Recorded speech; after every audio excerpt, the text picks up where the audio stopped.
double-digit loss. Just generally, I mean, what did you see last night?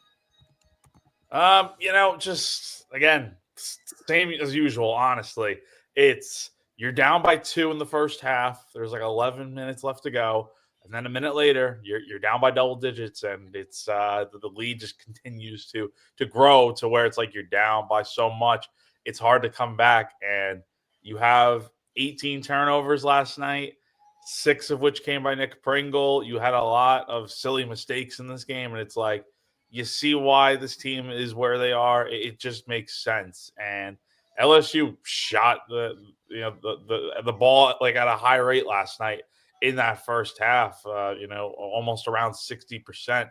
And then South Carolina shot really well in the second half. The problem was LSU was shooting about 45% in the second half, and they were able to finish an even 50% for the game. So look, it's just another one of these games where South Carolina just didn't have their A game, and quite frankly, they haven't had their A game in these last 13 games, and that's kind of what's led to these losses here.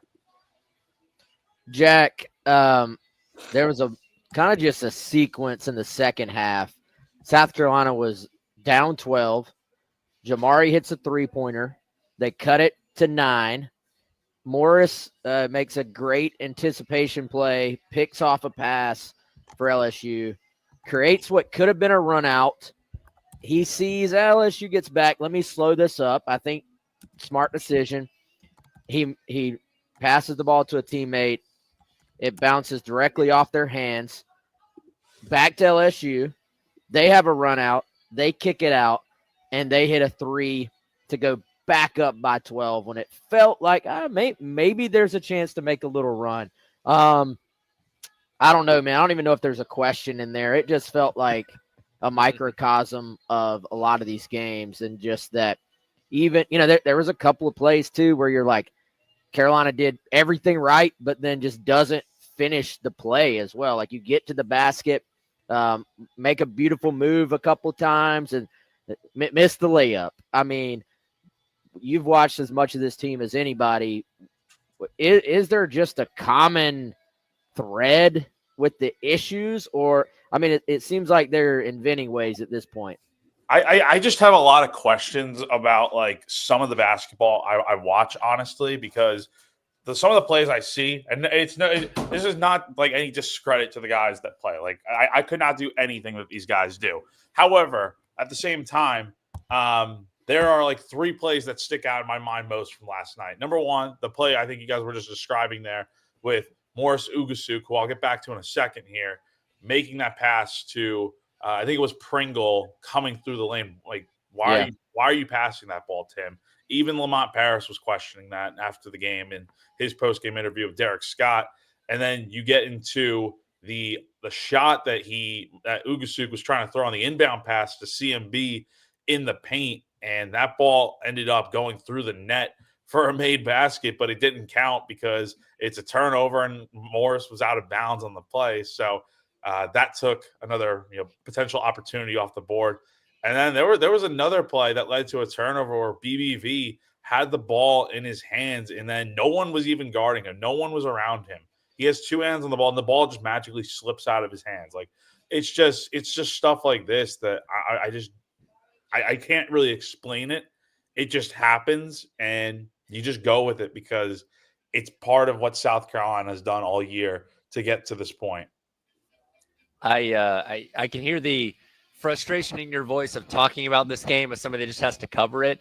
On the other side, I want to get into a little bit of Lamont Paris's frustration, talking about it afterwards, because his interview with Derek and Casey on the radio after the game is very telling of where he's this still team coaching, is right by now. the way. He's like still watched coaching the game. He still is. You got to give him credit. Very much into it.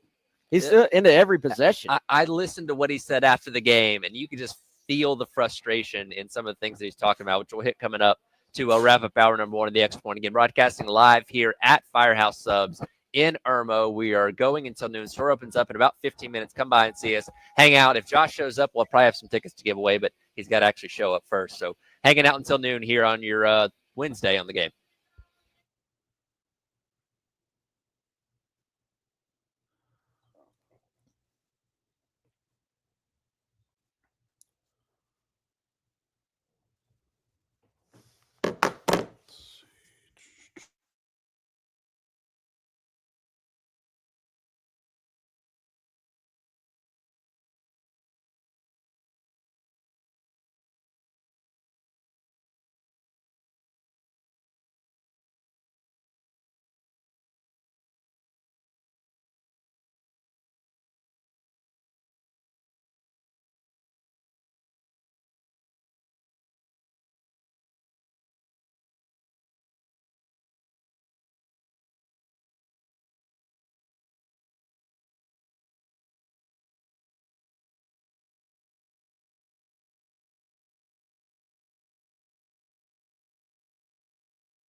All right, welcome back in. It is the Extra Point and Gamecock Central takeover of Firehouse Subs here in Irmo on St. Andrews Road. Again, the shopping center connected to the Kroger here. Store opens up in about 10, 15 minutes. Come on, see us, get a sub. And again, if Josh shows up, I might have some tickets to give away as well. Talking things basketball with Jack while we still got him for a few more minutes here. And I wanted to get to a little bit of what Coach Paris had to say after the game last night because, Jack, you mentioned that level of frustration. I want people to hear it. Cut number 7 here, Ed. This is Coach Paris talking about the team's 18 turnovers and, well, the fact that he's not the one out there on the court making these things happen. Yeah. What are you to do? What are you to do? I mean, I hate to say this. I can't play. I would like to go. I'd like to, right? We have to be able to make normal plays. I look at those turnovers, one of which was Mo gets the ball in transition and he pitches to Nick running full speed outside the 3-point line. Well, what are you going to do? I have to tell him not to do that, right? I mean, I need to tell that guy not to throw it to Nick in that scenario. We had been getting some stuff out of the break. The break was good to us. We're in the break. Nick's about to run by him, space the floor again, and we pitch it to Nick. And then it goes down for a 3 right in our eyeball. That's just how the basketball game works. You make a play like that seems ridiculous. The basketball gods, they punish you in the worst of ways. Instantaneous lesson to be learned. And they will continue to teach lessons as long as people put themselves in position to do it. So, some of those are inexplicable. It's, then here's the thing. We're coming off of like 2 back-to-back games or whatever, where we had 9 turnovers or whatever it was, we've had a stretch where turnovers haven't been a part of it. That's what's bewildering to the old coach at times, is that one day it's turnovers, another times it's rebounding, another day you can't make a shot, another day you can't stop anybody, another day it's, who are you at this stage in the game? Who are you? What do you stand for? What do you do consistently? Right? Consistency is still so important in this game. And Jack, you are at all these press conferences. You've covered this team for a while. That is not a Coach Paris-esque type of response, but you can understand the frustration from seeing these kind of things happen over and over again. Yeah, it's just the thing with him, he's always preached is that, he's tried to communicate the stuff that he wants to see on the court to his players consistently. It just hasn't happened, right? And when you have mistakes like this, what game are we at now? It's 20, game number 26 in the year. You're having mistakes like this. It's tough to win when you're not playing the cleanest of basketball and you have the mistakes that you make like this over and over again. So I understand his frustration. I'm sure a lot of Gamecock fans that watch this team still are very frustrated with where things are at right now. But the good news is you did shoot very well in the second half last night. Jamari Thomas had a pretty good game. Colin Murray-Boyles had a double-double. So it's not all gloom and doom. However, all anyone really cares about is what did you do with the final score, and you lost by 14 points. So you got 5 more games to figure out a way to get that first win. 3 games coming at home. You got 2 on the road. It's not going to be easy. It never has been. And we'll see if South Carolina can find a way to maybe steal one of these games at home, maybe down the stretch. Yeah, if it hasn't been one thing, it has been another. And, every week on Gamecock Central, we do our picks, right? And I'll be honest, have not picked this team much lately. I did think that they would, Wes, you've been saying, and do you still think they're finally going to get one? Yeah, they'll get one. I think they just keep saying it. Well, they're running out of time. But I did think, I did actually pick them against LSU, just looking at, LSU obviously had not played very well, but then, LSU comes out making everything, as you said, Jack, in the first half, and then those turnovers. But, Lamont Paris is a pretty calm, even keel guy. Like, how much have we talked about that? It was a challenging season in 2023, and he was still pretty calm, pretty even keel. Certainly he was last year. The winning obviously helps that, and all the senior leadership he had.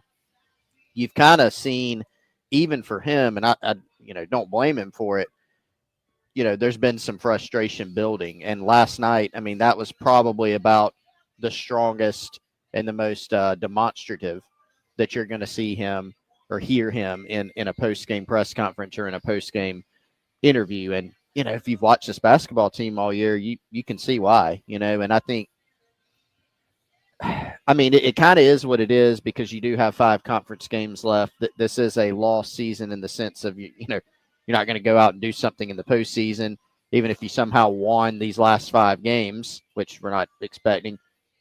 You still don't have a good conference record to show for it. I think people have kind of turned the page to, okay, big picture, how do you go fix this thing? Yeah, you want to fix some things this year to finish respectably, but there's a lot of big picture conversations in Gamecock Nation right now that are going on. Well, and I think it's nothing but honesty at this point. Like what more can he say about what you're seeing on the court at this point? Like at some, you can stay positive, and I think he walked the line there pretty well between just telling everybody, hey, I'm seeing the same things you are, without completely throwing the guys under the bus. But the guys know the stuff he said. It's not new to them either. Yeah. Like you're sitting there, you're 0-13 in conference play. Like what more is there to say as opposed to just, I don't want to say brutal honesty, but some honesty in there. And if you're Paris, if you're the staff, I hate to say it is what it is, but it is what it is. Well, Jack, next game up is Texas on Saturday night, and thankfully baseball's starting the season off in the right direction, and hopefully we don't have to talk about men's basketball too much longer here, I guess. Yeah, another doubleheader on Saturday with baseball first, then basketball at night. So hope for a better result with 5 games to go. I think Wes is right. I think one of these wins will happen eventually, but it's going to take playing well for 40 minutes, which they haven't done yet. So we'll see when they can do that. Well, we'll see what happens there. Jack, we'll get you back in here tomorrow and hopefully recap another win for Gamecock baseball and improve to 5-0 this afternoon. Yeah, looking forward to finally being back in person tomorrow. Thanks, guys. All right, again, we're broadcasting live here at Firehouse Subs on St. Andrews Road in Erbo. Store literally going to open up in a couple minutes. Come by, get some subs, hang out with us, and talk more Gamecock baseball and basketball as the morning goes long. Coming up next, Pete Nakos put out his list of worst calls in college football in 2024. Did South Carolina make the list at all? Talk about that next here on the Extra Point and Gamecock Central Takeover on the game.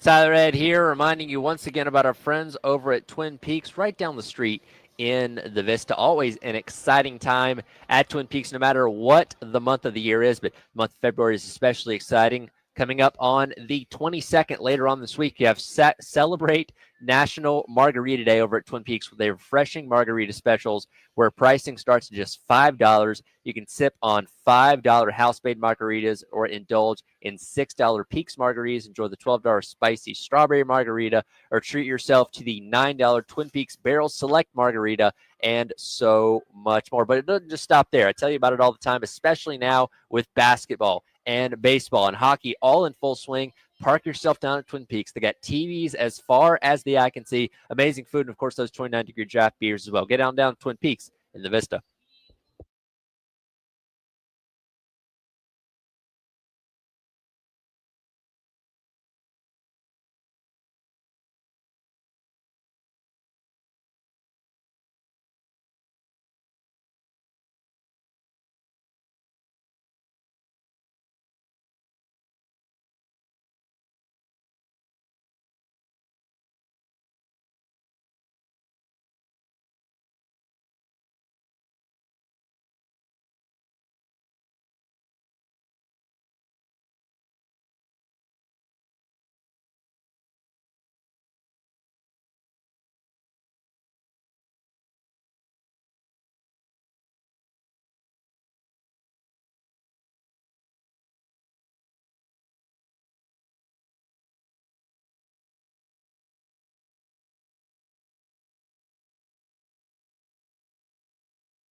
10 o'clock, welcome back in. Extra Point and Gamecock Central Takeover. We are out at Firehouse Subs here in Irmo. Tyler, Wes, and Chris. Store just opened up.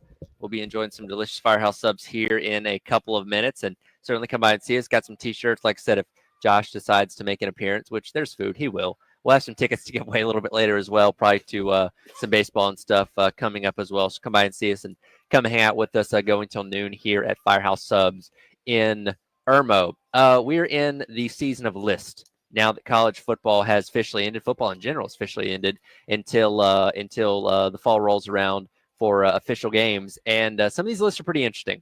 And I always kind of peruse On3 every single day, just kind of see what people are saying and see what kind of stuff's out there. And Pete Nichols put out a list yesterday that I think grabbed a lot of people's attention for his worst officiating calls of college football's 2024 season.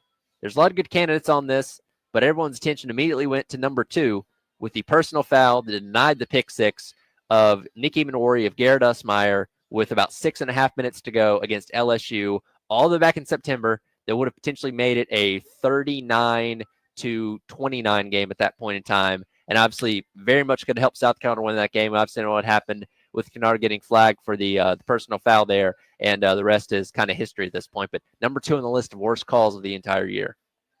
You know, I think we knew that game was going to make an appearance. That call was so bad just because it was game defining, and then it ultimately became season defining as well for South Carolina. Now, if we really want to get deep, does the rest of the season play out exactly the way it did if South Carolina beats LSU? No way on the planet to actually know that. So who knows?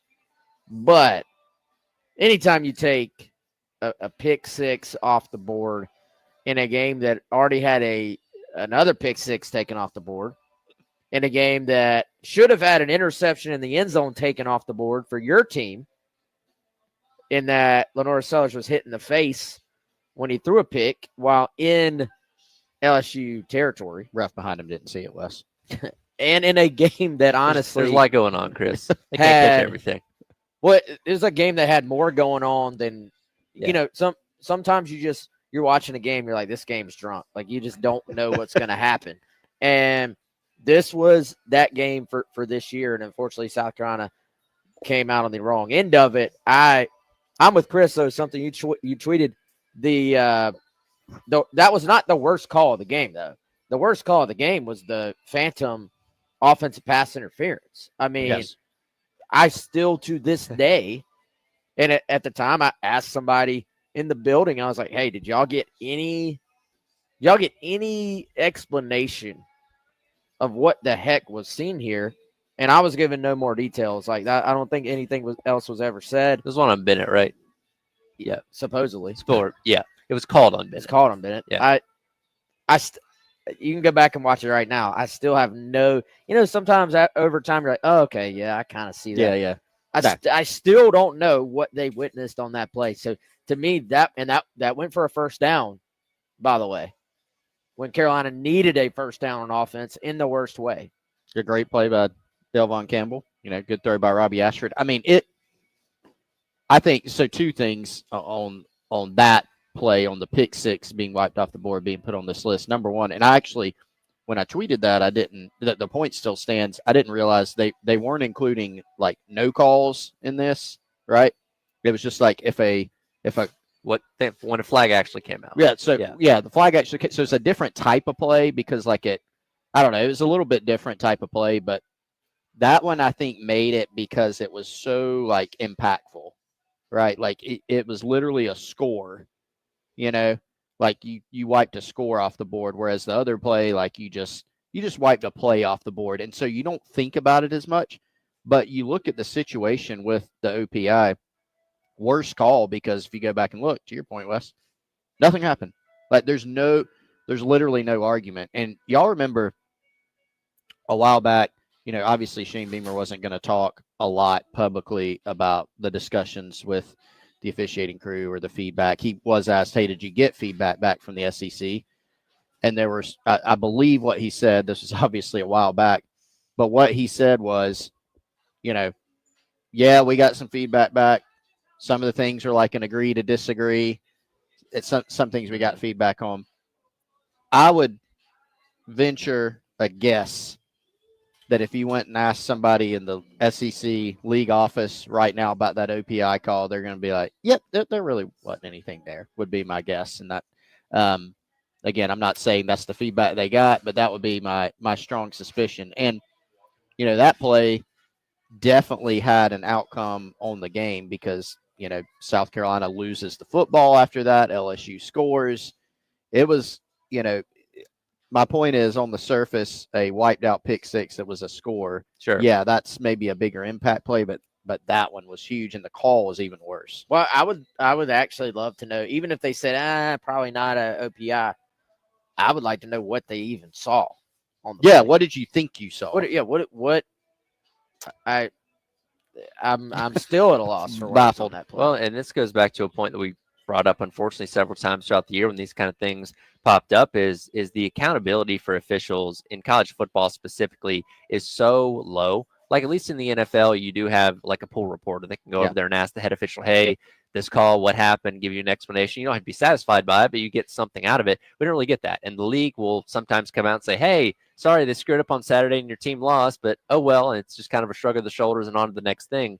And we've talked about it. Can you make officials full time and all those kind of things? But glaring situations like this, and just kind of again focusing on what Nick was pointing out here with the pick six that got called back with the personal foul, again, not only altered that game and potentially ending that losing streak against ranked teams earlier, but talk about you win that game and everything else stays the same. You're 10-2 and you're in the playoff without question. You're starting more probably in the top 10 at that point in time with a close loss to Alabama and 20-something point loss to Ole Miss, but still would have been plenty enough to get you in. So that had such a huge ripple effect on the entire season. When you go back and look back now, it probably makes you more upset that it ended up happening. Yeah, and by the way, number one, the non-call of Texas not being called against Arizona State ended up being number one. The targeting review.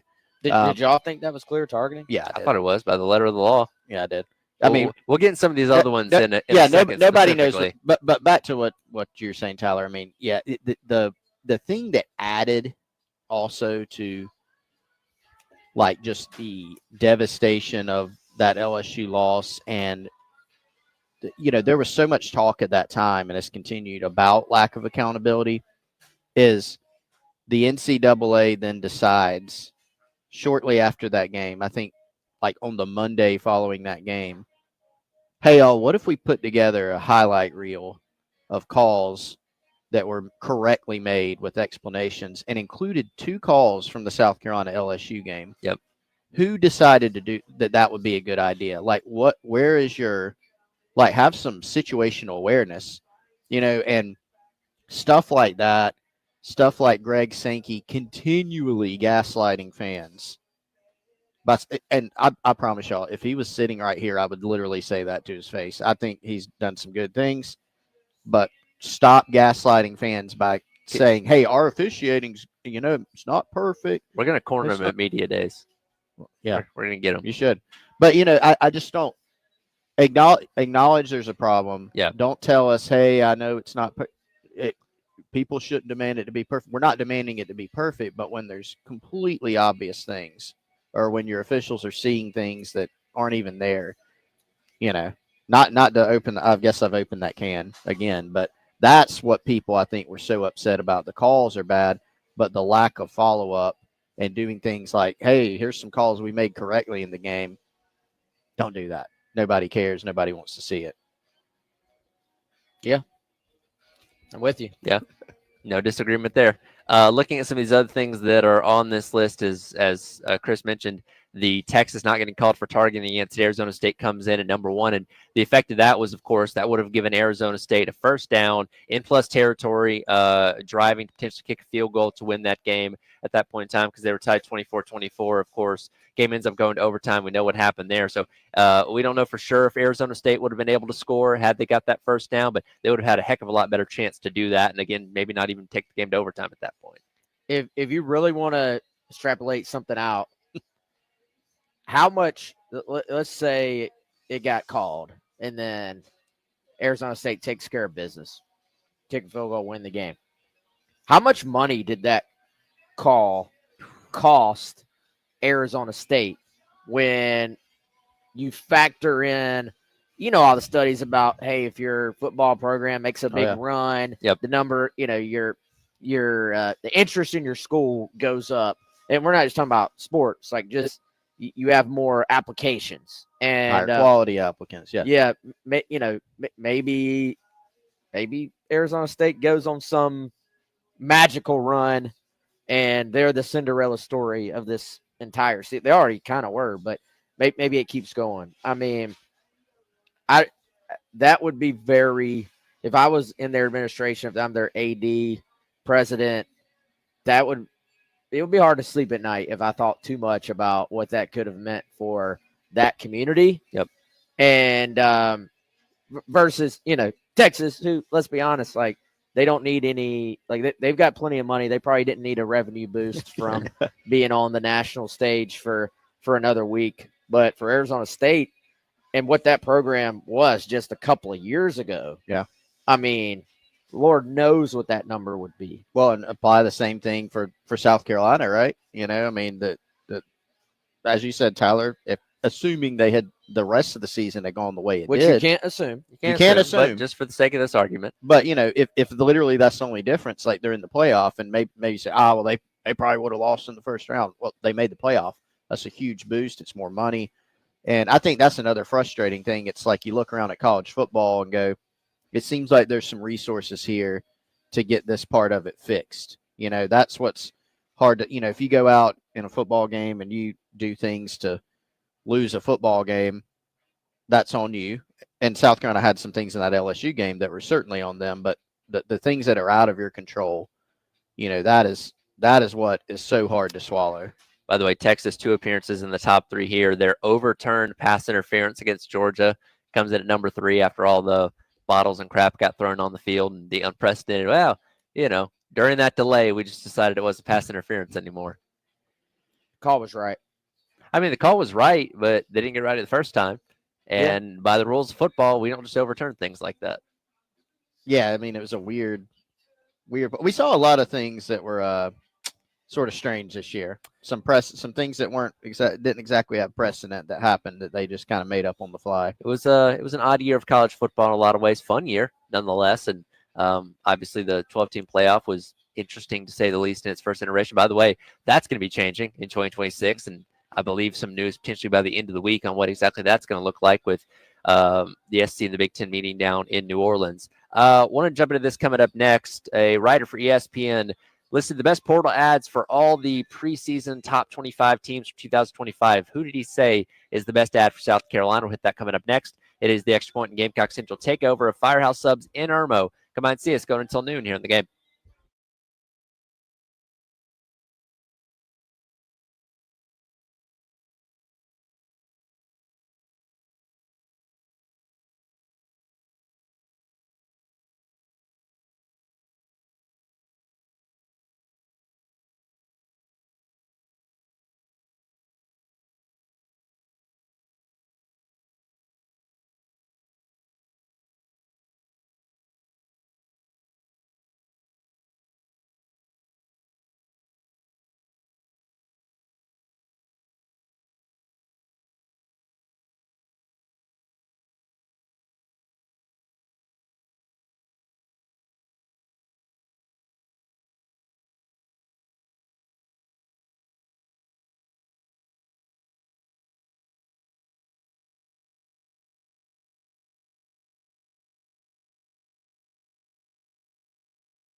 All right, welcome back in. It is the Extra Point and Gamecock Central takeover of Firehouse Subs here in Irmo. Tyler, West, and Chris going up until noon. Josh has shown up, and he tells me we do have some tickets to give away. I know weather looking a little blab, but we're still on for later on this afternoon. Gamecock baseball taking on Queens. 4 o'clock first pitch pregame coverage starting at 3:45 right here on the game, and that's the family 4-pack. Yeah, we got a family 4-pack if you want to come by and claim that. Just walk in and say, hey, give me the tickets. Simple as that. And Josh is legally supposed to give them to you. He has to. There's no ifs, ands, or buts about that. And then I also have some tickets for this weekend's series against Milwaukee over at Founders Park as well. So you can come by and see us. You can claim some of those tickets as well. Going through this list yesterday on ESPN, and Max Olson took the preseason top 25 for 2025, which Carolina is included on, and listed the best portal additions for each school so far, because there is still the spring portal window coming up here in a couple months where you make some more ads. And for South Carolina, he listed the best portal ad up to this point being Rashul Faison, of course, the running back out of Utah State, coming in, taking the place of Rocket Sanders. And when you look at the entire list of guys that have come in from the portal so far for Carolina, not a ton of like skill position guys, and a lot of guys that are unproven in a lot of ways. So Rashul Faison's one of those guys that you look at his numbers last year at Utah State, over 1,000 yards, 8 touchdowns. He's a guy that kind of has a good resume up to this point. You can look at and say, wow, here's what he's done at this school. Here's what we can expect him to do at Carolina, compared to a bunch of other guys that, again, not saying they're bad, but haven't proven themselves a whole lot up to this point in their careers, depending on who we were talking about here.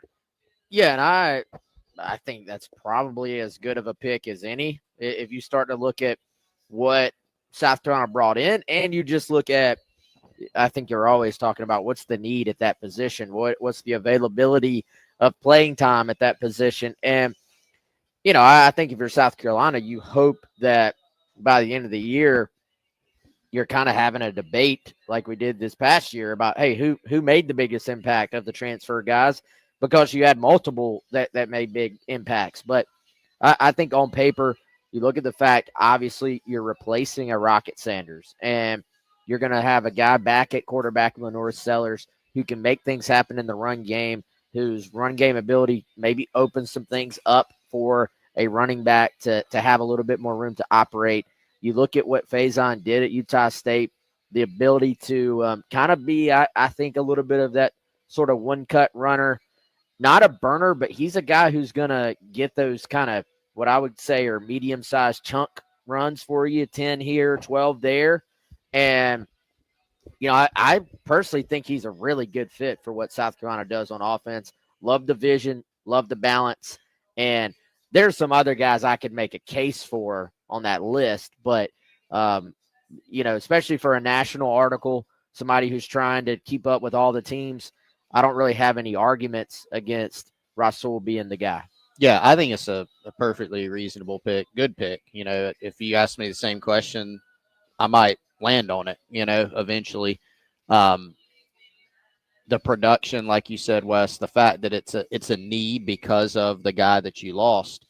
And to your point, Tyler, proven production, whereas some of the other guys that you can make arguments for are, maybe they're a younger player, or maybe it's a non-skill position. Maybe it's a little bit more of a projection. I think you could look at it and say, just to get into some other guys that are options, you could say, well, hey, I think it's Justin Okoronkwo from Alabama.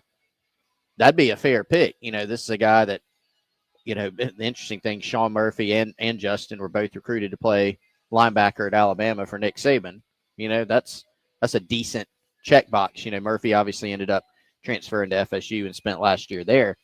But Justin O is a, big kid who can run, who's very talented, who's still young. He played, in every game last year for Bama. He wasn't a starter type, yet. But could you easily look at it and see him or see Sean Murphy, making a big impact? Because, as we know, South Carolina lost a lot at linebacker, 3 starters basically from last season. Yeah, you could see that. So I think there's a few different guys you can make an argument for, but Faison to me good one. Makes a lot of sense. And Max Olson points this out in his article, the emphasis on how important the running game is going to be for Carolina this year because you're playing alongside Lenore Sellers, and we obviously know his feet are a big part of his game, and having that quality running back that can add to that, like we saw with Sanders this past year, goes a long way, and everybody, including Lenore Sellers, being successful on offense. And again, we'll see how he translates to playing in the SEC because big jump from the Mountain West, obviously, but the numbers and the skills and qualities are things that you like. And like Wes mentioned, he's not necessarily a burner, but he can make you miss, which is something that Rocket Sanders was obviously good at. So if he can play that same kind of mold of a running back that Rocket Sanders was, then we hope this offense can be successful this year. Yeah, and a good bit bigger than a lot of the listings you're going to see out there for him. And I think that's clearly a big thing in SEC play as well. When you're talking about just the beating you can take, frankly, at that position in this league, you need to have some size to you. He has that as well. I'm curious, guys, if you could not pick Faison, who would you pick as impact transfer for South Carolina? He, by the way, according to On3's transfer rankings, Faison is tied with two other guys in the class for highest rated South Carolina transfers. Do you know who they are? Not off the top. Who Probably would you Cisse. think? Yeah, I was going to say Cisse and would Justin O be the other one? Big time high school recruit. Dindy. Oh, Jalen Brown. Aaron Oland. Oh, I didn't think about that. Yeah. That makes sense. Josh knew. Josh over there, pantomiming throwing the football. Stud at high school. But if I had to pick a different option, I'd probably go with Cisse. Just again, proven production, going into a spot where, again, the secondary, we feel pretty good about it. And Cisse coming in at that assumed potential other cornerback spot or playing nickel, one or the other, gives you a lot of confidence in a guy that's proven at the ACC level prior to coming here. Yeah, I tell you who the guy that if you're South Carolina, you're maybe hoping the answer would be Okoronkwo. I feel like you look at these linebackers, and I think they feel pretty good about both him and Sean Murphy. But you're going to need at least one of them. I think they'll both help, but you're going to need one of them to step in and not just help and be a starter type, I think. And so to me, that's such a big need. And, not to mention you got other questions on this defense at, kind of that interior defensive line spot. But in terms of a guy that I think there's a lot of talent here, I think he eventually would have played quite a bit at Alabama. I think, what he did in the spring game, even as a true freshman last year, sort of showed you what his ability is there. And so I think he's a guy you can kind of easily circle. Once again, when you kind of look at that mix between what's a spot where there's a need, but is there some evidence here that this guy could be a starter level player in the SEC or even a sort of upper starter level guy in the SEC? I feel like Jalen Brown, I mentioned him earlier as a guest to your question, Wes, is another one that, had offered, like this is a fairly big recruit coming out of high school, a later bloomer, but ended up signing with Missouri. South Carolina was heavily after him. He's got size. And something we don't see a lot, he leaves Missouri and his coach at Missouri, his position coach, tweets out a bunch of nice things about the kid. And Missouri has done very well for itself on the defensive line over the last several years, and they thought highly of him too. So he's someone that I think you look at, he's young. Maybe people aren't circling him as immediate impact, but honestly, I think you need him to come have an impact because you lost not only Kyle Kennard, but some others like a Gilbert Edmond who took snaps for you at edge too. So if Jalen can come in and show that he's ready, give them some more pop opposite Dylan Stewart, I think that would be significant for this defense. So I like him a lot long-term, but I actually think if he can give you, either what you expect or more than you expect this year, that would be a very positive development for this team. We're obviously going to have to see how all these guys develop in the offseason, what it means when the fall season does end up rolling around. Hoping the best for another good portal class this year for South Carolina because it obviously helped them be as successful as they were back in 2024. It is Wednesday. As we do each and every Wednesday, we talk with Jen Jensen about the latest in the racing world. We'll recap the Daytona 500 coming up next here on your Wednesday live at Firehouse Subs on St. Andrews Road in Irmo on the Game.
And welcome back in. It is the Extra Point on your Wednesday here on the game. Of course, whole crew broadcasting live out at Firehouse Subs here in Elmro. But Wednesday, as always, it is time to talk a little bit of racing with Jen Jensen from the early game. We previewed it last week. The season finally underway. And once again, we had a Daytona 500 on Sunday night. End in a way that, well, quite frankly, I don't think I've ever seen before. William Byron on the last lap goes from 9th to 1st. After really he was 7th on the backstretch, but took the white flag at ninth. After the Red Sea essentially parted, everybody crashes in front of him, and Willie B goes back to back in the Daytona 500.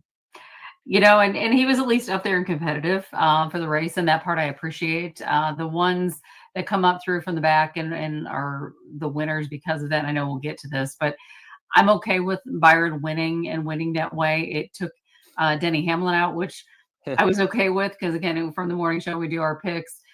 Bill had Hamlin. So, of course, I wanted Hamlin not to win. But it was an exciting finish, that's for sure. And talk about, like you said, the sky is opening up for Byron. Yeah, it was one of those things that I couldn't believe what I witnessed. And it kind of took watching it a couple times to really process the whole thing. And again, Byron, who obviously won it last year, now goes back to back and joins a very exclusive club of guys that have done that. Last one being Denny Hamlin in 2019 and in 2020. And, Byron these past couple of years, he's kind of been able to break out in the early part of the year, get a lot of wins, get a lot of playoff points, stage points, those kind of things, but kind of goes cold in the second half of the season, leading up to the championship race, which he was able to make it to last year. And again, a great way to start off once again, another season for William Byron. We'll see if that's something that kind of holds serve for the entire 36 races this year. Yeah, and typically Chase Elliott's been the one who starts off maybe a little colder and then warms up at the season. But he was actually having, with winning the very first unofficial race at Bowman Gray, and then really was very competitive this week. And I was kind of excited about that. So I'm wondering if maybe the fortunes have changed for him this particular season. We'll see. Obviously, we're only one race in.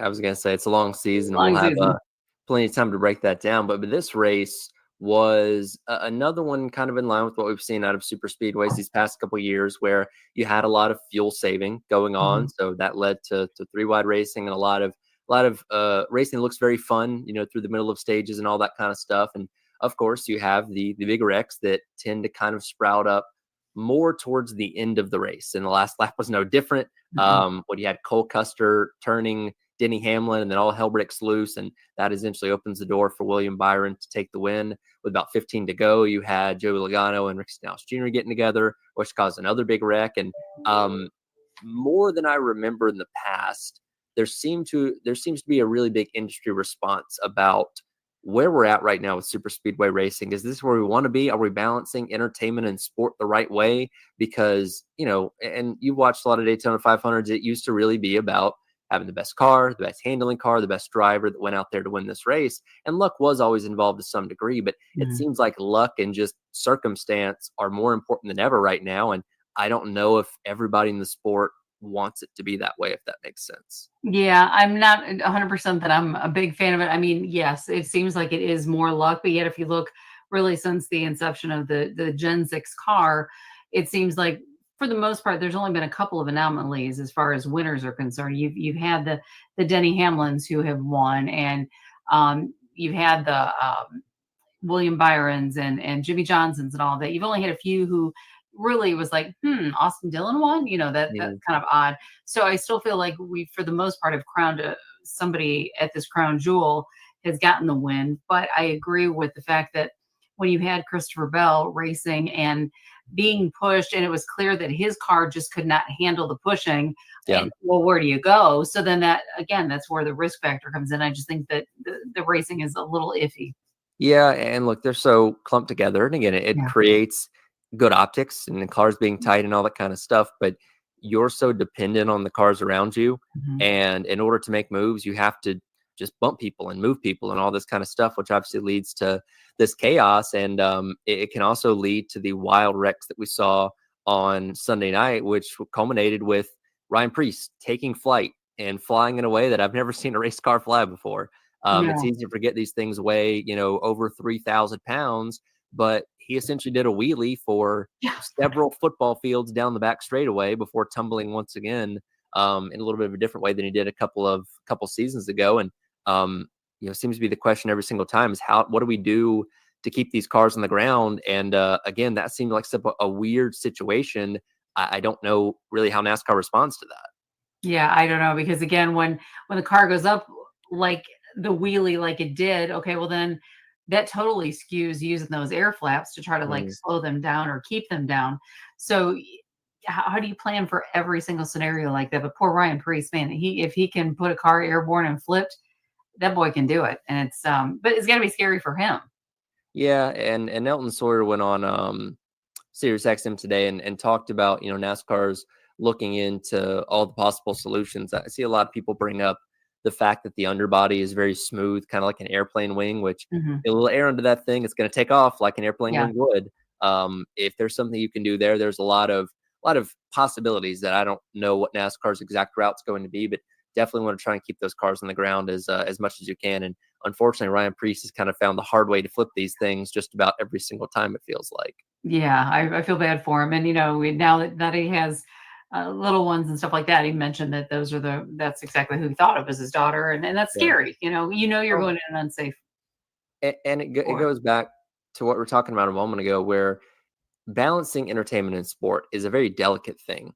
Yeah. Because look, the Daytona 500 attracts a lot of casual fans, people that know it's a big race. They tune in and they see three-wide racing and wrecks and all those kind of things. That checks their box, and then they may not watch for the rest of the year or until they go to Talladega or something along those lines. And it's fine to want to bring those fans in, but at the same time, there should be a more element of the sport side of it in there too, that does reward drivers for driving the cars and not just having them clumped into big packs that, unfortunately, again, when one person gets turned sideways, these kind of things happen. And the closer the cars are, the bigger the packs are, the more opportunity for these kind of things are going to continue to happen. And I'm interested to see what approach NASCAR takes to this going forward. And I don't know if it's something you can change this year, because again, the parts and pieces thing now is so Yeah. delicate, teams and cost and all that kind of stuff. But next year could be a very vital year in changing kind of the identity of what we have with these kind of super speedway races. Because again, they seem to be kind of teetering too much towards the entertainment side of things and not so much towards the sports side of things anymore.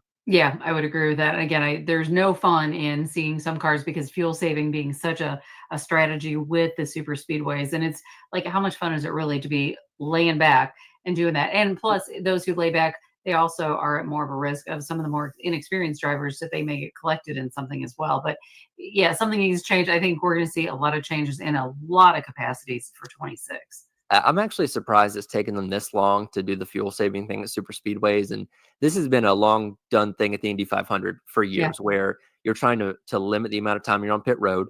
yeah, And again, super speedways, with how tight everything is, how important track position is, I'm really surprised it's only been in the past couple of years that this has become a thing. But as with anything in NASCAR, you can't unengineer it, right? Once the teams figure something out, you can't just tell them to stop doing it anymore. They're going to no. continue to do it or continue to manipulate it in whatever way they see fit, until you just outright change the rules or the cars around them Mhm. to change their thought process. And I don't know if NASCAR is going to go to those links. And I think we're just going to kind of be dealing with this kind of thing for a while. Yeah, I think so. And Denny Hamlin is going to make sure it is front and center to Yes. have those discussions. Well, he is not shy about his discussions Mhm. on actions detrimental. And again, I agree with a lot of what he said. Yeah. I always appreciated the old school super speedway racing, which did reward the drivers and did, Mhm. have to have cars that handled well and fought through traffic and stuff like that, to where, it is more of a crapshoot when you just have 30 cars clumped together and one guy wrecks and it takes out 15 more and the guy in Yeah. 16th place wins or something along those lines. So I would like to see it reeled in a little bit. I don't know how much NASCAR can do, but I think we may have jumped over the line a little too much. I would agree with that. And again, to see people like a Kyle Busch, who finally was actually going to see some good results and things like that, and then just not be rewarded because of some maybe ill-timed mistakes. So we won't even get into the whole, Logano and Stenhouse thing. Yeah, that's gonna be a talking point for a while, with two very, very controversial drivers Yes. making some mistakes there in the late stages of the biggest race. But again, congratulations to William Byron. Another strong start to another season. And as a diehard Gordon fan as a child, I always loved seeing the flames in the 24 in victory lane. I will never get sick of that. Absolutely, man. It's so much fun. Brings back a lot of good memories. And I'm okay. Hendrick prevails once again. Well, it's another quasi super speedway this weekend with Atlanta, and we'll see if this one can be a little bit more tame, as things don't get quite as clumped up there. And Definitely. last year, this is where we had 3-wide finish. So we'll see if we can do Mhm. something to replicate that excitement this weekend. I'm looking forward to it. They're kind of getting the track to come back in a little bit after the repave a couple years ago. It sounds like it's going to end up being like a really great racetrack as it continues to evolve. Well, look forward to that this weekend, and we'll break it down coming up next week. Appreciate it as always, Jen. Thanks. It is the Extra Point. And again, we're broadcasting live out at Firehouse Subs in Irmo on your Wednesday here on the game.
Welcome back in. Gamecock Central takeover, an Extra Point here at the Firehouse Subs in Irmo on St. Andrews Road. Come by and see us. Making sandwiches. Smells amazing in here. I'm drinking a strawberry Sprite. Very underrated drink if you've not tried it already. I've already knocked down one bag of the Miss Vicky's spicy dill pickle chips, which are my go-to now. Did you know? Fun fact: Firehouse Subs is one of the only places that you can get those. That's true. So, like you know, they're hard to find. Can't get them on the they grocery are. store shelves. They're obviously a favorite among Yes. the crew. Not Wes. No, And no Wes offense, is not a pickle guy. That's okay. Wes has knocked out some sun chips, right? Those All are about also, the, also very good. good. Yeah, Harvest cheddar sun chip. those are also Those delicious. are also very good. Which you also don't see in many restaurants. That's right, You can that's get right. those in the store though. You come in here, you get Yeah. those. You also get. It now smells like bacon in here. Yeah. And then get some tickets from Josh. Yeah, you got a family 4-pack and parking for today's game against Queens at 4 o'clock. Also have That's an underrated part. by the very way. underrated Parking. part. Very underrated part. And then some pairs of tickets for this weekend's matchup against Milwaukee over at Founders Park as well. So you can come by and just tell me about the tickets, and he has to give them away. Quickly want to hit our Who Sprung a Leak, brought to you by our friends over at American Leak Detection. Of course, Gamecock men's basketball last night, spring and leak, 81-67 loss to LSU. 18 turnovers in that game as they dropped to 0-13 in conference play so far this season. Next game up is against Texas on Saturday night as they'll try and finally get that coveted first conference win of 2025. You guys ready for a quiz? Oh, pop quiz. Yes, I I'm know ready. these are the best kind. I'm I know not you didn't ready, study but for it. yeah. And I'm trying to God, I see. used to hate that when the teacher would walk in. Oh, it's the absolute. Because let me tell you, I was never prepared. You're not supposed Well- to be. I feel like. well- That's the, Well, if you study, yeah, you're So- always prepared. It's- I think Wes may have an advantage here because he did write this article on Gamecock Central.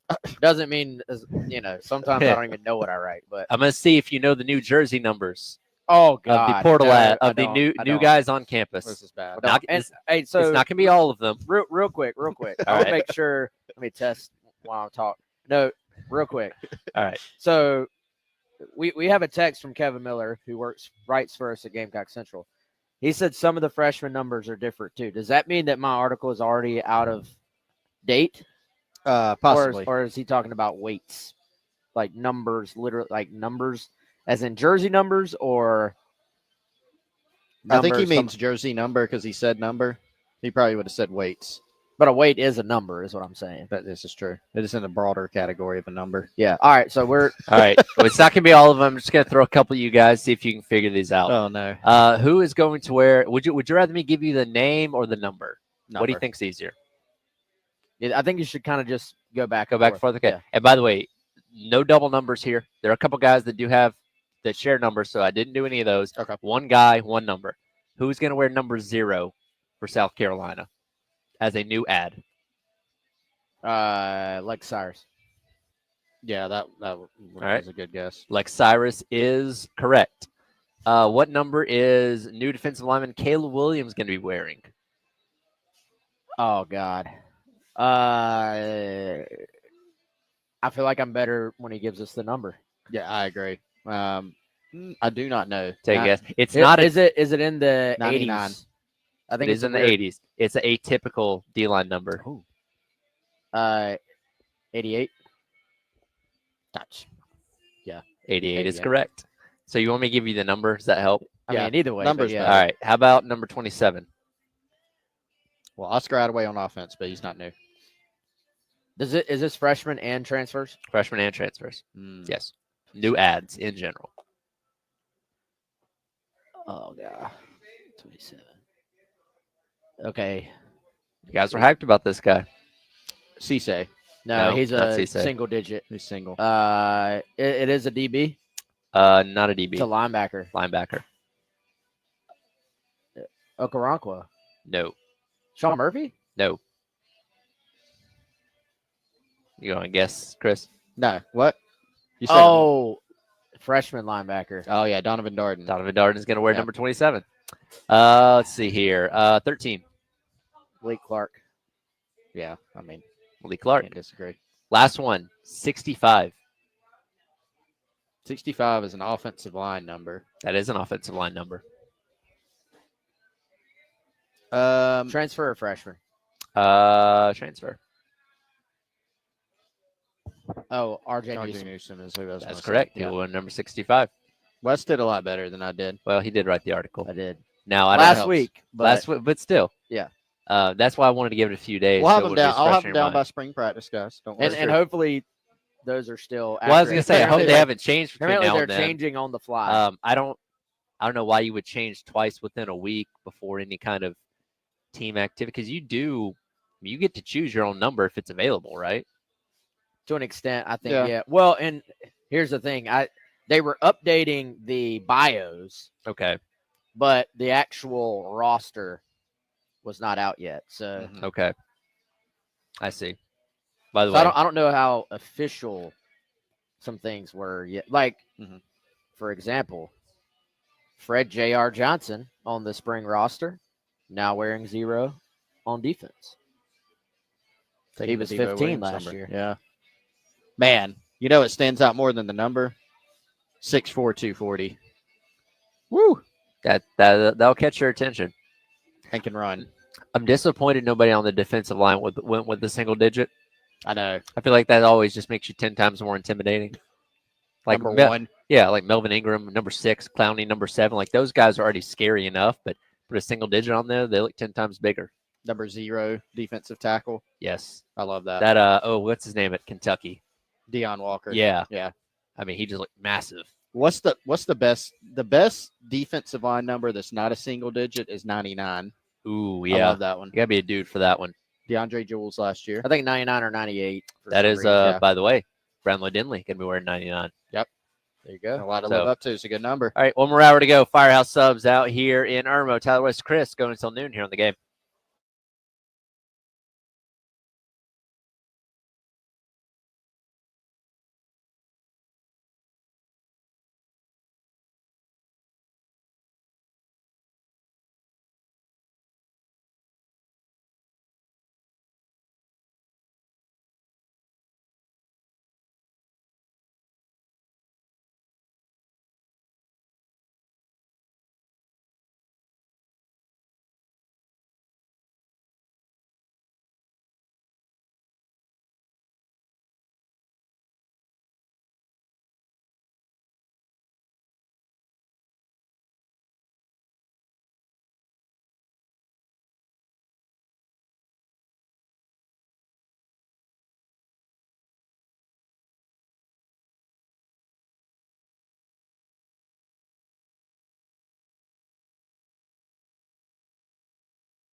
And welcome back in, and it is the Gamecock Central Takeover Hour presented by Firehouse Subs.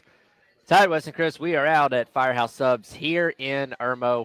Got subs on the table, giving away tickets this morning. Great time as always, and again, we're going to be coming out here for another hour. Just come by and see us, and again, grab yourself some baseball tickets, and of course, enjoy a delicious Firehouse Sub while you're hanging out here here as well. I want to get back into baseball here in a second, but we got to talk about this. So last night, Coach Chastain Woodard's team improved to 11-0 on the season, and they did so by beating North Carolina by a score of 11-3. But the way they won this game was pretty unique. They won it by recording 12 walks in the game, 6 of which came in the final inning of this game. They had walk-off walks essentially, because in softball, the run rule after 6 innings, if you're up by 8 runs, then the game is over. I'm assuming, because watching baseball here didn't get to see this entire game, I'm assuming now North Carolina literally just ran out of pitching because they could not throw a strike to save their life in that last inning, and literally Carolina went in with a 6-3 lead in the final inning, proceeded to get walked enough to score 5 more runs and run rule them all via walk in the last inning last night. Yeah, Insane. great win for them. And by the way, guys, we're supposed to be going out to Chris Wellbaum this segment. Oh, that's right. That's right. Sorry about that. Ed, I just shot you the number. That's bad communication on my part too. But we'll make this a South Carolina women's basketball / softball segment. That's right. As we work to get Welly there. Ed, just let us know. Hopefully, you got my text once we get him on, and we'll go to that. But yeah, they were down, Tyler, and really you look at what North Carolina did. They started the game off in complete control, went up 3-0. South Carolina steadily chipped away and was able to get another big win to improve to 11-0. And we do have Chris Wellbaum on the line now on the Left Chevrolet phone line. Chris, appreciate your time as always. Of course, talked about a lot yesterday, what went down at Colonial Life Arena on Sunday with the 87-58 loss to UConn. You've been covering this team for a long time. We kind of described it as kind of surreal because, for one, South Carolina losing in general doesn't happen a lot, but losing in that matter is very, very surprising. How did this go down from your vantage point? How did you process it as it was happening on Sunday? I'm not sure I've processed it yet. It was just completely, entirely out of character, really, for both teams. UConn didn't really do anything special, which was strange that South Carolina seemed totally unprepared for UConn doing what it's done every game this season. And I don't think they weren't prepared. I think, for whatever reason, they just didn't show up.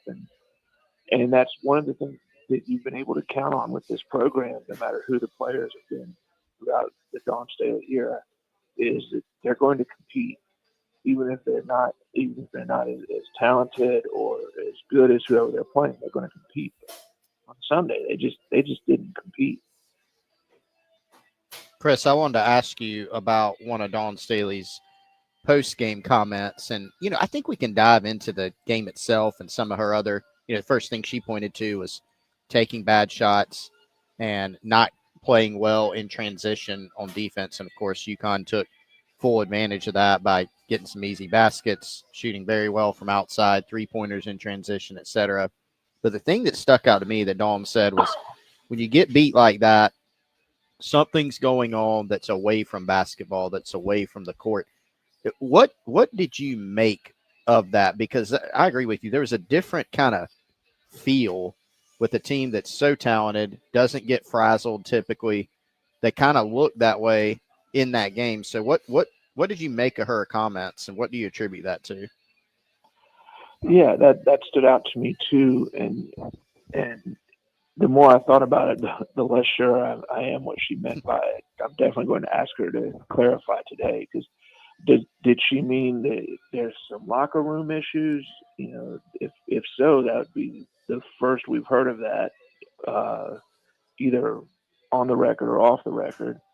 Or did she just mean they weren't ready today and they didn't get out, like I said, they didn't get out. They got out competed, which is not a basketball skill thing. That could have been what she meant, is we didn't lose by playing basketball. We lost because we weren't playing. I'm really curious to hear her explain that further, because it's, a lot of people are sort of jumping off the bandwagon, especially nationally, because there's a lot of folks that are kind of just tuning into women's basketball. But for me, the game was so absolutely out of character that I hesitate to draw too many conclusions from it, other than this team is capable of having a really bad day. Yeah, and Chris, I mean, at the end of the day, these are still humans. So, I mean, that no matter how high of a standard you set for your program and your teams, no matter how talented you are, sometimes something like this is going to happen. I think maybe the hardest part, or the most important thing moving forward, will be how does Dawn Staley herself sort through that. I thought it was interesting. And when I say sort through it, I mean trying to figure out what was just an off day and what was something that maybe UConn exposed. And I thought it was interesting. One of the ESPN national writers recalled a conversation he had with Dawn Staley, sort of just chatting a little bit off the record. Why do you schedule UConn in the middle of SEC play? And part of the verdict on that was just, hey, this is a team that any given year can potentially expose something for you and give you an opportunity to try and fix it before you get into tournament play. So how much of what we saw do you think is something that's going to lead to maybe not wholesale changes, but at least tweaks? And how much of what we saw is just, hey, let's just flush that thing and move on? I think, again, that's what made the loss so inexplicable, was that UConn didn't do anything to expose South Carolina. Texas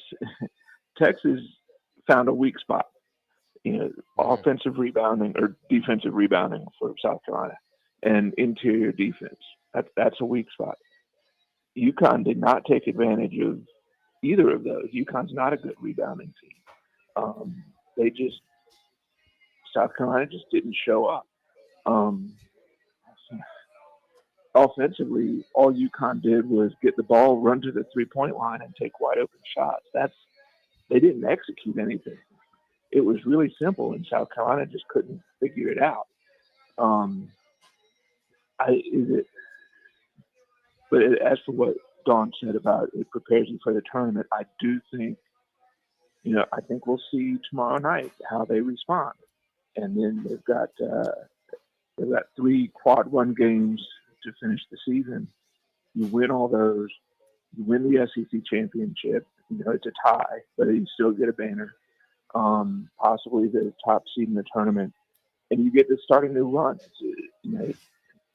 It sets up fine. The loss is frustrating. It maybe knocks you down a peg as from the second overall seed to the third overall seed, but you can get it back.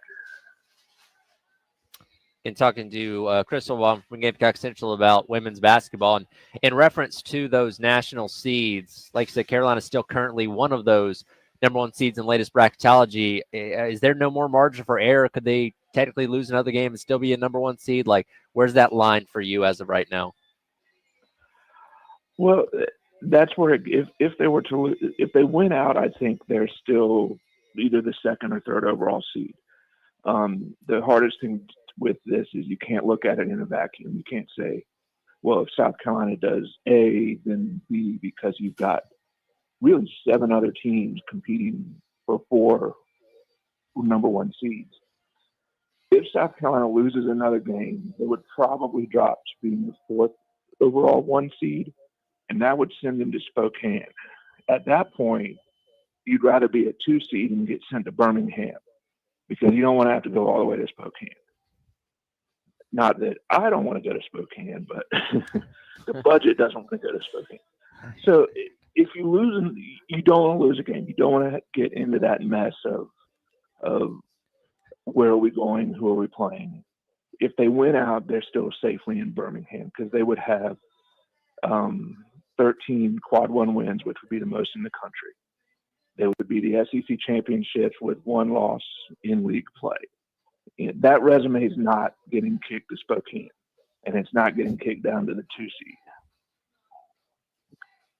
Welly, one more for you before we let you run here. You know, something that struck me is this season South Carolina's had, you know, more losses than they've had in a while. Even before they had the one to UConn, they had a couple losses to, of course, to really good teams, but Don Staley's teams responded after each of those losses, and not only responded, but responded in a huge way, right? I feel like this is a little bit of a different challenge because they lost that game, A, by more, and B, in a different way, like a lot of effort, type things. How confident are you that this team can get that aspect to, cleaned up to where next game and going forward, we don't see some of those things that popped up so unexpectedly in the UConn game resurface? Yeah, I would be surprised if they don't win out. They've got a good schedule, but against flawed teams. It's probably a good thing that they have Arkansas tomorrow night. Arkansas is not going to beat them, and they can whatever they need to get out of their system. They can get it out of their system tomorrow night, and then you go play at Vanderbilt, at Ole Miss. Those are two quad one games, two good teams, but winnable games. I don't expect them to lose either one. And then you're home for Kentucky, and you don't expect you've won 71 of your last 72 home games, so you feel pretty good about having Kentucky at home. And that gives you 3 really good wins heading into the SEC tournament where you've got a home crowd again.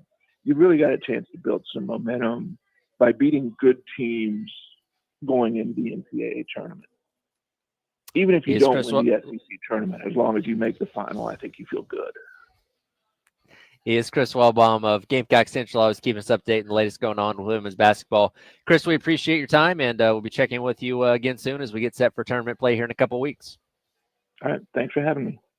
All right. It is the Gamecock Central takeover of Firehouse Subs. By the way, women's team in action tomorrow night against Arkansas. 7 o'clock tip pregame coverage starting at 6:30 on our sister station, 98.5 WOMG. We are taking over the Firehouse Subs here in Irmo. Tyler was Chris going up until noon here on the game.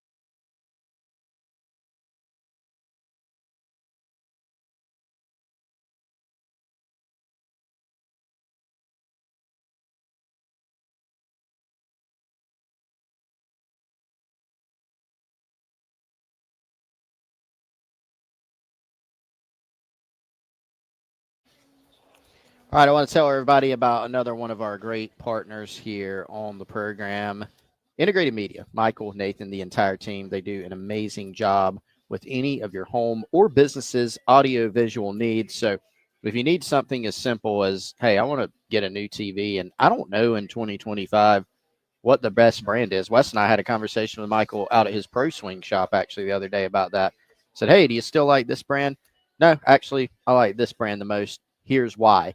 Great equipment, great customer support, whatever it may be. And the good news is you don't have to go to a big box store to get the best equipment and the best audio-visual customer service because Michael and Nathan can do it for you. You can go out to their shop in Chapin, Snapdragon Drive. Go check out the experience room with everything that they have to offer, integratedmediainc.com or 803-948-8327. That's the fine folks over at Integrated Media.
Because everybody forgot about it once football started.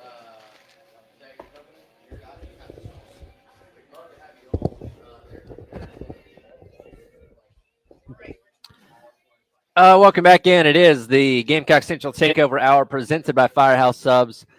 Tyler West Chris hanging out at Firehouse Subs here in Irmo, St. Andrews Road. We're in the Kroger parking lot. Come on and see us going until noon.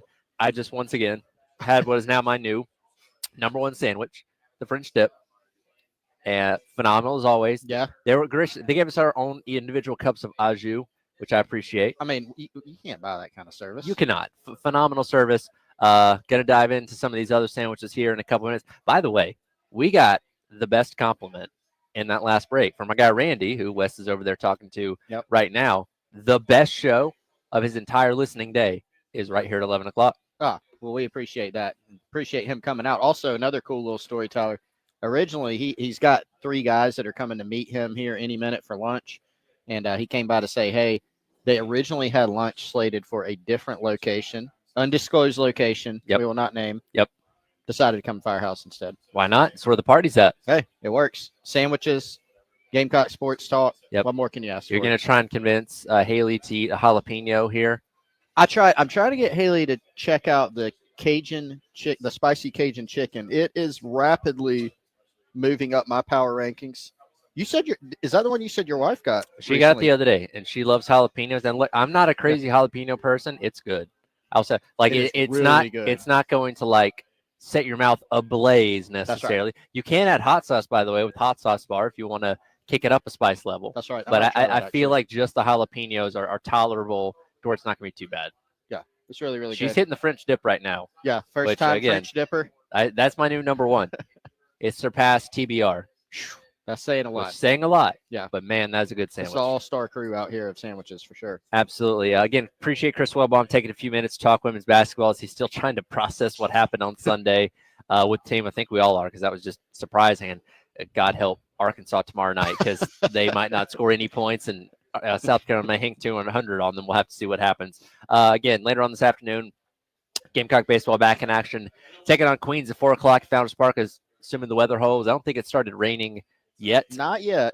It's supposed to for a couple hours leading up until first pitch. And again, when you have a wet field, that creates all kind of problems. So we'll see if they get to play. But as of right now, it is on as scheduled, 3:45 pregame, 4 o'clock first pitch here on the games. They look to improve to 5-0 start the season. And I know you guys talked about this with Jack a lot more as I was on the way over here, but solid win last night, 5-3 over Winthrop. Again, these aren't, SEC caliber opponents necessarily, but you're winning the games kind of the way you're supposed to win them. And I thought last night, especially the 2-out hitting, because all 5 of the runs came with 2 outs, taking advantage of situations. You know what I mean? Which we saw them do the entire weekend. When it came to the errors that Sacred Heart had, when you got 2 outs, you got guys on base, being able to drive those guys in and maximize your opportunities. Thought they did that really well. And still things to build off of, still things to improve on, but sitting pretty after just under a week here.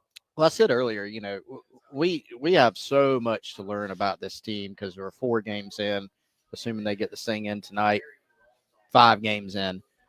We'll learn. We're slowly learning some things, but what we do know right now is they are, they're 4-0, which is better than 3-1. Yep. 2-2, 1-3, and certainly than 0-4.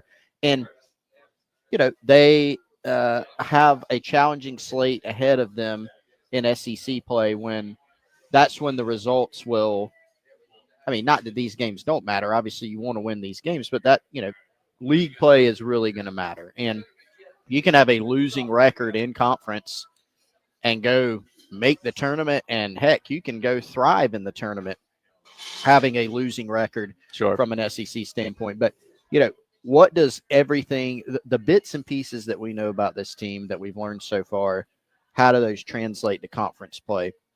Remains to be seen. I think, after tonight, after the weekend series against Milwaukee, we'll slowly start being able to form more of an opinion. But I do think what we know so far, Tyler, is, this is a group that looks like it's going to be better than what we saw last season defensively. Mm-hmm. 1 error on the season from Nolan Naraki at a ball that was hit pretty hard. And we talked about that with Jack. He felt like, hey, just maybe a little bit of mechanically, get in front of the ball instead of sticking the glove out. They have fielded pretty well. from a pitching standpoint. Will the rotation evolve? That's possible, but man, you couldn't ask for a whole lot more than what you got from your guys. It would be much more of a concern if they had gone out and walked a bunch of batters against Sure. Sacred Heart or got knocked around. They didn't. Yeah. You exit that with 45 strikeouts, 4 walks. The guys out of your pen last night acquitted themselves very well. And so that doesn't mean necessarily that translates to conference play, but you're off to a good start. And I think, what you've seen from Nathan Hall from the leadoff spot, Ethan Petrie, what he's capable of. Tal Lecroy got his first hit last night, but has been hitting the ball hard, right? So there have been some nice signs from this club early on. And Paul Maneri, while not totally satisfied with this team, seems to like what he has so far. But isn't that exactly what you want out of a coach like that, to never be fully satisfied? Again, you outscored Sacred Heart 27-3, and he said, well, we could have put some more hits together and had, a couple more innings here where we went without hits that would have been a little bit better. So you're always looking to improve. And there's a reason why Maneri's been as successful as he has, because it probably has a lot to do with that never being satisfied mentality and, the way he goes about running these teams. And when it comes to the offense, and last night, solid all around, had the home run from Kennedy Jones there, scored 5 runs, but everybody, with the exception of Blake Jackson, got a hit. So your 1 through 8 in the lineup got hit.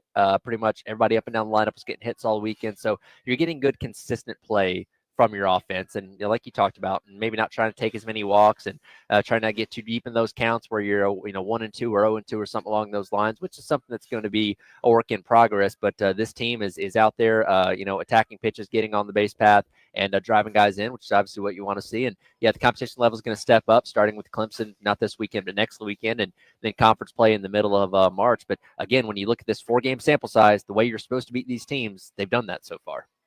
Yeah, they have. And I think, the thing about Maneri, he has that ability to be confident and be positive while also definitely telling it like it is. If there's an area where he doesn't feel like they were good enough, he's not going to hide it or sugarcoat it. It's always a fun listen, frankly, to listen to his press conferences, because he's going to give you all angles of everything. And so, Sacred Heart, you go and listen to him after that. He's obviously happy with, what'd you say, Tyler, 27-3 margin of victory and getting a sweep.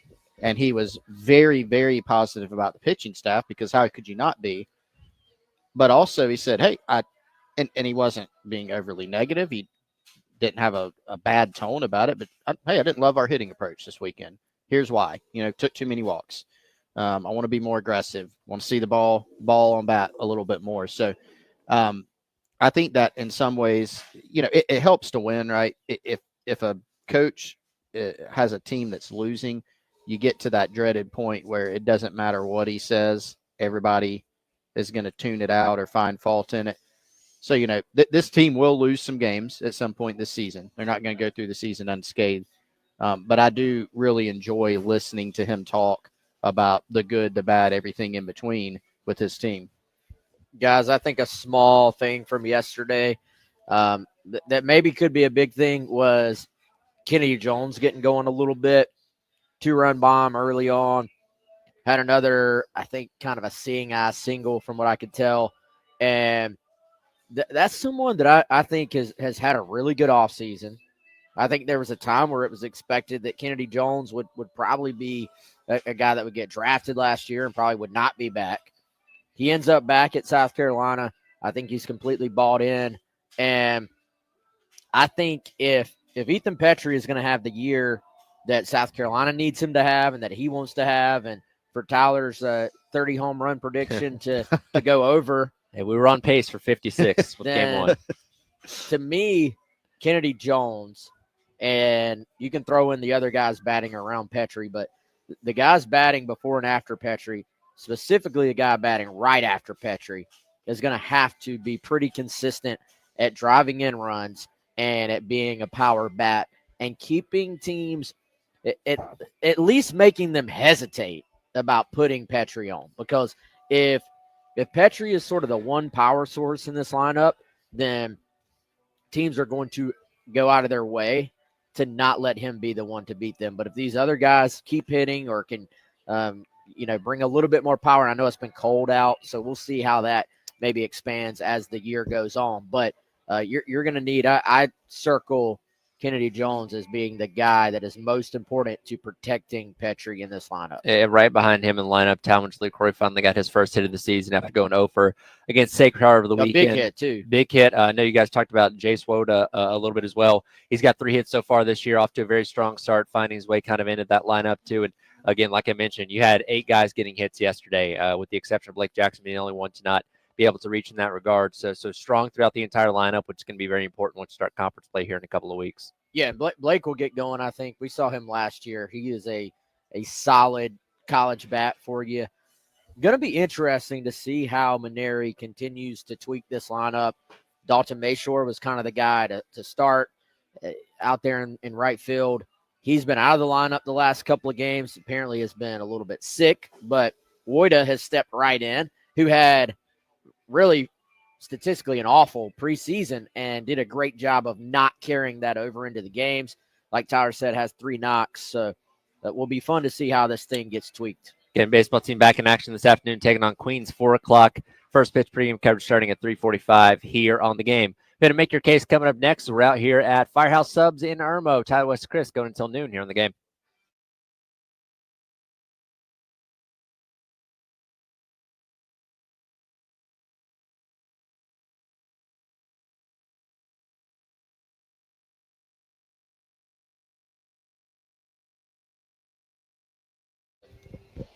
All right, I want to tell everybody about our friends over at Krantz Cooling. If you're looking for a local, reliable HVAC provider, it's also family-owned. They've been servicing families and businesses actually right here in the Midlands since 1983.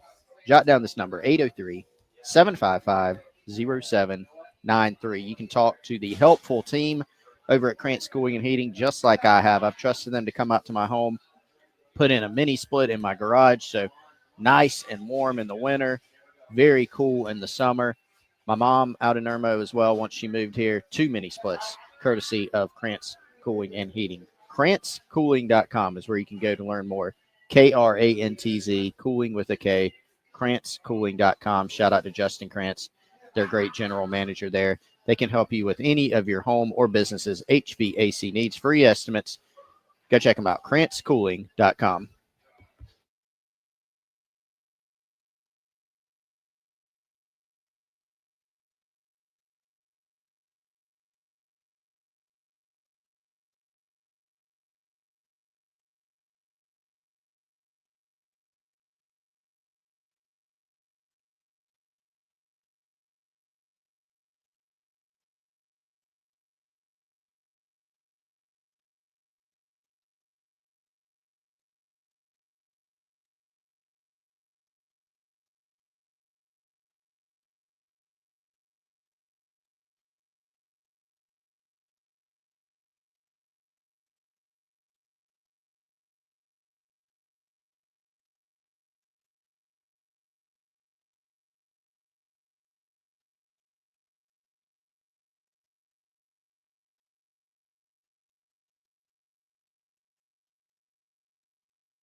The optics on that might be a little bad.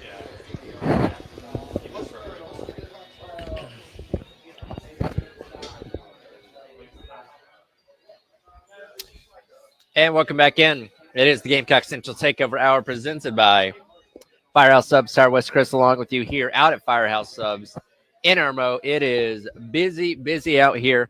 Got sandwiches on the table. Been giving away tickets, meeting people that are listening to us each and every day, which we certainly do appreciate.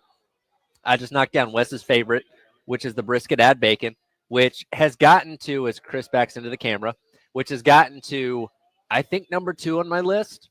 I didn't add the hot sauce this time. I was kind of trying to hit that in the commercial break, but to me, it's French dip, brisket add bacon, Okay. TBR at number 3. Wow. That's my Shocking.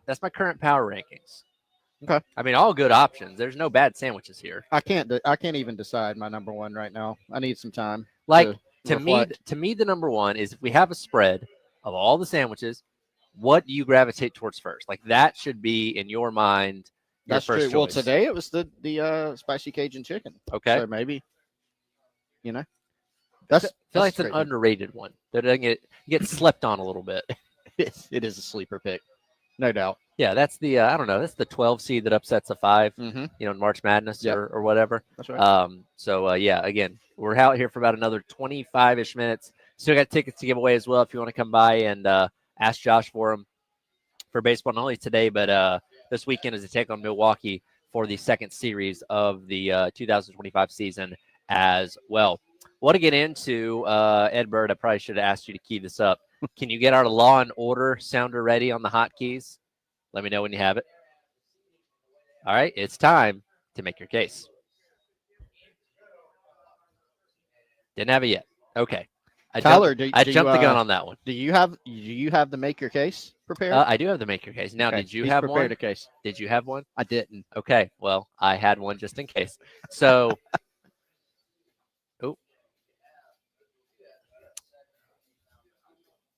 all right. Not sure why we're hearing that, but anyway, there it is. Okay. Yes. So I think we have something playing in the background, Ed, if you want to take care of that. But anyway, make your case. Brought to you by Insert Your Company Here. Still looking for options. We had this list come out the other day of all the Gamecocks that are getting set to go to the NFL Combine coming up here in a couple of weeks over in Indianapolis. That includes Rocket Sanders, Josh Simon, Torricelli Simpkins, TJ Sanders, Tonka Hemingway, DeAndre Jules, Kyle Kennard, Demetrius Knight, Van Martin Scott, O'Donnell Fortune, and Nikki Minori. 11 guys. One of the most well-represented schools at the Combine, just behind Georgia, Ohio State, and Texas, so in good company there. The make your case for today is who stands to benefit the most from going to the Combine for South Carolina. I like that. I was sitting here looking too, 11 guys invited to the Combine. Doesn't necessarily mean you'll be drafted. No. Even if you don't get invited to the Combine, that also does not mean you won't be drafted. I think I used a triple negative there or something. You get to work out in your underwear on national television. It's what you get to do on the Combine. That's right. But nonetheless, a dream for all of us, right? There's substantial, it is a pretty good indicator. So 11 guys, I mean, if Carolina, if they beat 7, that is the new record for drafted guys. That's a great question. I really kind of feel like D Knight might end up is a good pick. Okay. And here is the reason. Here's my case. D Knight is a guy who is extremely impressive. Ask anybody who's ever met this guy, who's ever interacted with him. He's super sharp, and he's just a great guy, just super mature, one of the best kids you'll meet. So he's going to do great in settings where he's talking with teams. This is not somebody that you have to worry about. Sure. Hey, if we invest a draft pick, if we invest money into this guy, are we going to have problems with him? The answer is absolutely not, in my opinion. But also, D Knight's going to go out to the Combine and I think test very well. He's going to go out there and be, 240 pounds and very curious to see what he runs. And that's probably going to catch some teams' attention. They can call up South Carolina's football office and the coaching staff can say, hey, this guy ran whatever 22 miles an hour or whatever it is on the catapult. Right. but when you see it at the combine for yourself, I think that'll make a big impression. So that might be my pick. And he's somebody that impressed people a lot, out there in Mobile for the Senior Bowl, and obviously got himself in good graces with a lot of teams that way. And yeah, I think the combine's another chance for him to elevate that a little bit. I went with DeAndre Jules, somebody that we talked about a lot when he transferred in last year from Pitt, as somebody that could have very well gone if he wanted to into the draft last year and probably been picked up somewhere. Was part of the rotation. Maybe didn't shine as much as some of the guys like Tonka and Boogie did, but was there nonetheless. Good in run defense, those kind of things. And I went back and found this yesterday. So Matt Zenitz of CBS Sports listed him last summer as an under the radar guy that people are looking at from a draft perspective going into this past season. Again, didn't pop as much as maybe we thought he was going to, but was part of historic defense nonetheless, and part of that good front that helped get a lot of pressure on quarterbacks and slow down run games. So I think for somebody like him, and when given his athleticism and ability to play the run and stuff like that, I think this is going to be kind of a chance for him to remind a lot of people that he's there, that maybe have forgotten about him or something along those lines. Because again, very athletic, big man, obviously, and I think the combine's kind of perfect for a guy like that. Yeah, he was getting some buzz. You're right. When he decided to transfer from Pitt, Pat Narduzzi, the coach there, went on record, this is a Sunday guy. I think one of the things, Tyler, was he had the injury this year, this past season, that caused him to miss some time or limited him in other opportunities. But he was part of that rotation and really flashed. I mean, I had some non-South Carolina coaches mention to me during the season of like, number 99, he's a really good player too. Like, he deserves to be in the conversation with all of those other good defensive linemen. So, for him, I don't think, DeAndre Jules going out and running, the 40-yard dash really matters, right? But maybe some of the other testing metrics, the meetings with the teams, those things will help. And I think, look, a guy like Nicky Manwari, it's almost, I don't know if he has as much to gain, but if he goes out there and runs even better than people think, that could be worth, a few slots for him as well. It could cement him as a first rounder if things go well enough. Because again, it's kind of that, is he first, is he second type of thing. If he goes out there and blows people out of the water in Indianapolis, they could be like, no, that's definitely a first round guy. OD Fortune's another one. I think you could bring up, if OD goes out there, runs well, tests well. Certainly what he put on tape last season, I think, was really good. Despite having 14 interceptions returned for touchdown wiped off the board. Seems that way. He finally got one in the All-Star game, right? Where there's no flag came out, so it was great. But I think there are several guys that are in that category. But I will stamp D Knight being my guy that has the most to gain. So Wes, we're talking about the guys heading to the combine here in a couple weeks. Who stands to benefit the most from getting invited out there for South Carolina? Yeah, I mean, I hate to just copy Chris, but D Knight is the dude. I mean, I do think for Emmanwori, he probably will get, he's already so known here, but maybe just from a fan standpoint, when you're talking about your kind of greater, just that NFL fan who really follows the game at that level, but doesn't necessarily follow college or only follows certain teams in college. When he goes out there and runs what he runs, and they start looking at, when the word gets out, much like when the word got out about Xavier Legette's accent and it became a national story last year, and we were like, I mean, we didn't even know this was a big deal. Yeah. I think when the word gets out that Emmanwori runs what he can run at the size, and then when these guys start diving into his film a little bit and see, oh my gosh, this guy was super productive for all 3 years at South Carolina. Don't y'all think the NFL team's probably already just very, very well aware of him? But I could see kind of the greater NFL community kind of catching up or catching on to what Emmanwori is all about. But guys, this is going to be a draft class for the ages, potentially, for South Carolina. And goes into a more interesting conversation, too. It's going to be a lot of preseason hype for South Carolina for bringing back Lenoris and Dylan Stewart onto this team. But there's going to be a lot of talent from this past year's team that will be in the NFL next year that they're going to have to replace as well. Yep, absolutely. You guys got to run. I'll take it from here to wrap up today's edition of the Gamecock Central Takeover Hour presented by Firehouse Subs, live at Firehouse Subs in Irmo, going up until noon here on the game.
All right, welcome back in. It is the Gamecock Central Takeover Hour presented by Firehouse Subs.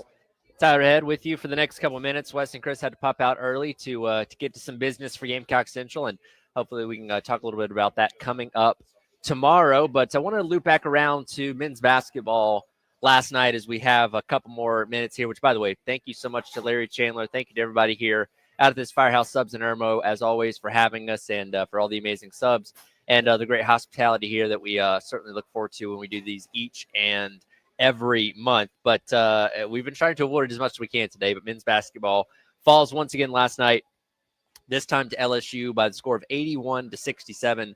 14-point deficit at halftime that maintained throughout the entire second half. And Carolina now drops to 0-13 in conference play as they are nearing the end of the regular season and trying to avoid what Missouri did last year and being over at 0-18. But it's not going to get any easier. Texas coming to town coming up on Saturday night at 8:30. Their next opportunity still got to play Arkansas and Georgia and Tennessee. And again, those opportunities just kind of slipping away. Last night felt like a chance to maybe finally get that first win against what is, the team that's above you or only one above you in the conference standings in LSU. And Carolina just kind of got out of whack pretty quickly there and didn't really seem like they had a chance throughout the majority of the game. And once again, turnovers reared their ugly head for South Carolina with 18 last night against LSU, which has been a consistent problem for this team. I want to play a little bit of what Coach Paris had to say last night after the game. Once again, this would be cut number 7 here, Ed. And just listen to the frustration in his voice as he's talking about what happened last night with this team turning the ball over 18 times. Cut number 7, Ed. Yeah. What are you to do? What are you to do? I mean, I hate to say this. I can't play. I would like to go. I'd like to, right?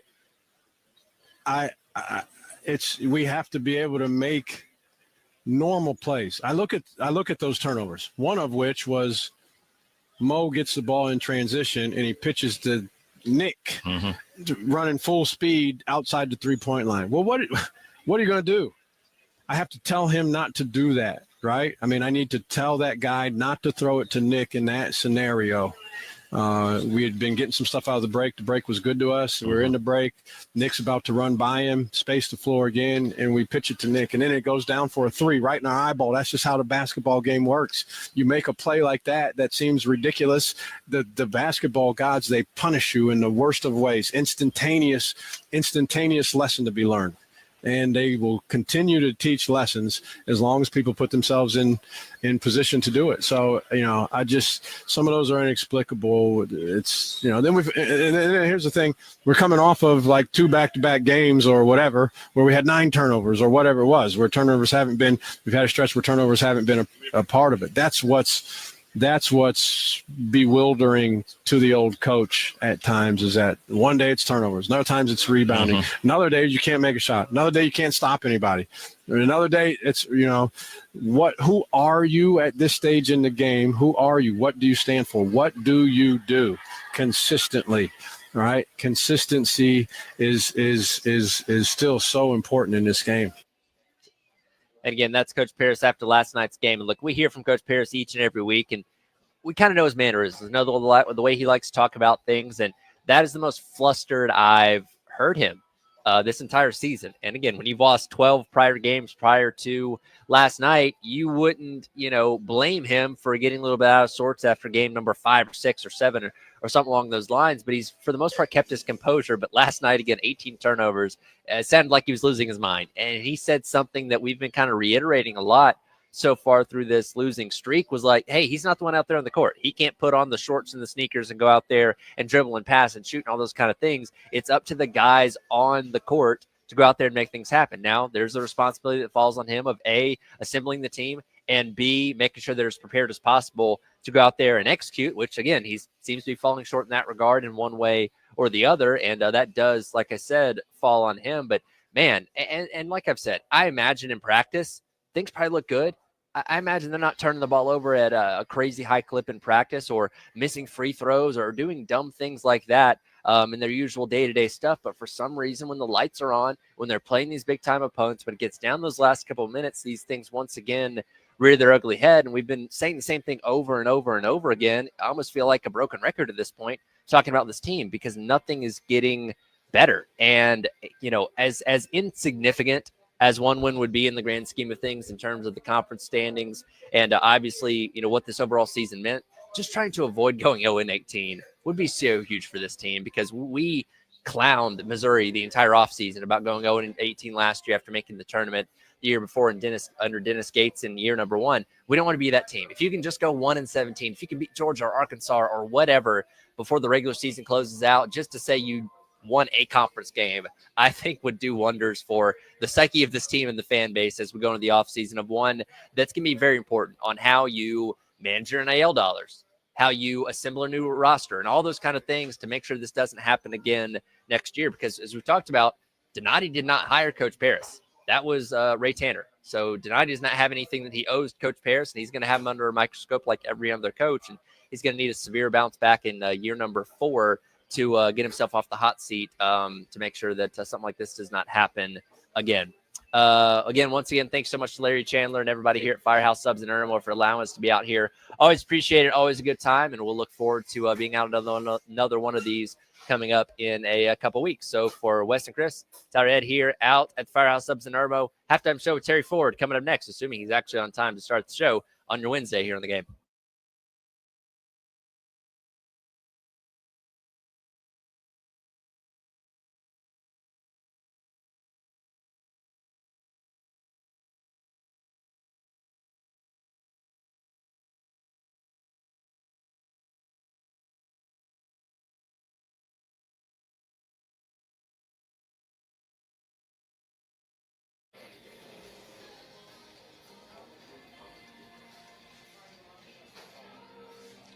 All right.